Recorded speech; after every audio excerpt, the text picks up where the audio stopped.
Howard Phillips Lovecraft, and today's question comes to us from a Mr. Feliciano, who is what I believe is deemed colloquially a brony, although I assure you I have no idea what that means, nor any desire to be educated on the subject.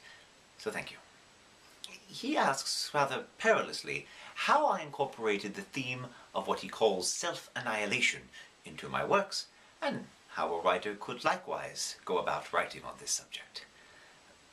Now, if you are unfamiliar, from time to time in my stories, to indicate the state of despair in which a character had fallen, or the madness that they'd been driven into based on seeing the cosmic horrors that lurk in the shadows of the world, they would in their lives. It was a literary device, a shortcut, but I find that all too often it can be a trite one, it can be overused, cliché, and in such a real, painful subject, one must be delicate. One should endeavor never to trivialize.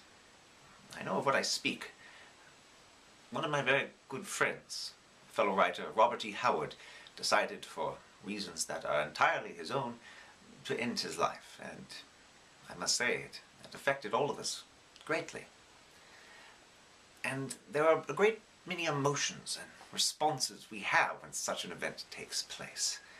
Sometimes we consider them brave for having held out for so long. Sometimes we deem them cowards for cutting and running. But I think one way to think of it is that they have left us with a very small parting gift, one that in no way compensates for their loss, but should not be overlooked entirely.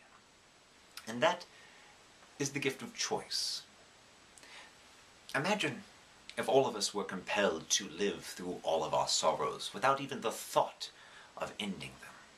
Imagine if there were no to be or not to be speech. Our suffering would simply be de rigueur. We would live with it, with no notion that they could ever end. When people exit our lives willingly, what they do, in some small way, reinforces our own choice to remain alive, regardless of the pain and suffering we go through.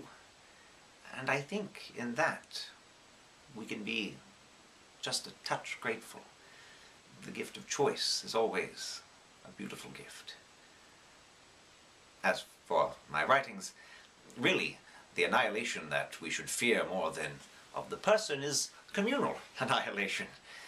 It is more likely for us to wipe ourselves out all in one go than piecemeal. As always, I'm Howard Phillips Lovecraft. Thank you.